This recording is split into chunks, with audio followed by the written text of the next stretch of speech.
Hi everyone, welcome back to my channel. I'm doing a fill right here on my sister's nails. So I have this extra coarse smooth top carbide bit that I got from eBay, and I'm just filing off her gel polish.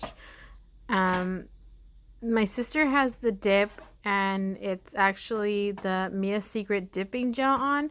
So I'm going to be filling it using that and the powder, only because it's easier for me. I don't like the regular dip because the brushes tend to get all clumpy. I don't know if you've noticed after you used it, your brush will spread out, or like even the glue will harden and you can't open the bottle anymore. So my sister doesn't like any tips, so everything she has on, all the dip that she has on her nails, it's all her natural nails, because she likes to have her nails very short and very natural. So I usually just we never add an extension on there, and it's easier for her since she's still in high school to use her pencil and do any sort of writing or typing that she may need to do on her laptop. And I'm only doing one hand because if I would have done both hands, I feel like the video would have been so long and it probably boring, and I didn't want to have the video extend that long, so that's why we're doing one hand at a time. So after I took off her gel polish, I'm just going to go in with a fine sanding band and prep her natural nail. I don't get everything with the metal carbide bit just because I feel like the edges are a little too close to the skin. So with the sanding band, I go in and it's a lot smoother and it won't do as much damage. And I get off the extra gel polish and I prep her natural nail at the same time. And the drill that I'm using is the new drill by the Daisy D&D. It's a pretty good drill. For the cost, at least, it's better than those $30 Amazon and eBay portable ones. But I would say it's still not as powerful as a Koopa, because I noticed that if I put too much pressure while sanding or filing, the rotation will stop and then a little error sign will come out on my drill. But I mean, that's the only downfall of it. But for the price, it's actually a very good drill if you want to invest in something a little bit better than the cheaper ones that you see on Amazon and those websites. So after I finish sanding all the nails, I go in with my cuticle bit, and this is the one with the ball end. They used it for the Russian manicures, and it gets in really good to take off all the dead skin around the cuticles. And if you have too much dead skin on your nail from the cuticles, it's gonna cause lifting. So this will help your nails stay on, help them last longer, at least once you prime them, so it doesn't interfere with the bonding of the acrylic and the nail. And once we do all 5 fingers, then afterwards I go in and I shape the free edge of the nail. And I like to use not a sharp grip, but sharp enough where I get a nice shape.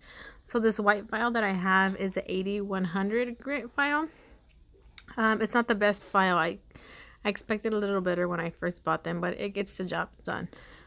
So I'm just basically shaping up the edge, making it a little more square because it dulls down as time goes on, and there's not much length, so I don't have to fix much since she has them short, but at least it just makes the shape a little bit more precise.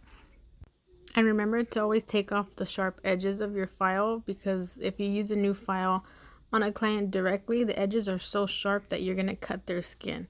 So it's called scoring a file. So you're going to get another file together and score the edges. That's how I prep my files. And as you can see, when I go in from the side, I don't cut my sister. There's no cuts on her hands. So now I'm priming the nails. I like the Mia Secret acid-free primer. I think it works really well, and it's actually quite not cheap, but it's affordable. That's the dipping gel. So I put a thin layer all the way from the cuticle to the tip, and I do all 5 nails at a time. And then once I do all 5 nails, I go back and I begin to do the dip. And remember to do thin layers, because if you do thick layers, what happens is the gel's going to be too thick, and when you dip it into the acrylic, it's going to rise up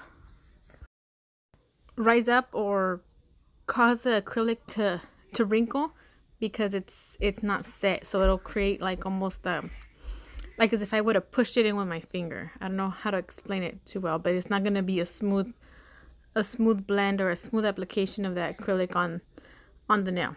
And of course, cure for 60 seconds. I usually do about two layers, depending how thick I think the client needs it. My sister's not too hard on her nails, so for a fill I do about 2 layers. And of course, file, shape, and buff. And after that, I apply gel polish. These are the colors that she decided to have this time. And as you can see, thin layers. Because also with the gel, if you apply thick layers and you cure it into the lamp doesn't penetrate all the way through the layer, and so it won't dry correctly, and it'll cause a bubble to form. And then so when your client comes back and there's like a circle missing on their nail and they say it just came off like a sticker, that's usually what it is, because you applied either the gel on too thickly or you didn't let it cure enough time in the lamp. So I prefer the UV LED lamp because it's a little bit of a stronger cure compared to the traditional old UV lamps. Okay, so I'm just finishing up her nails, and I do 2 coats of color and then a top coat. And here are the finished results. I think they came out really simple, really nice, and really cute. Suitable for my sister. Okay, thank you guys so much for watching, and until next time.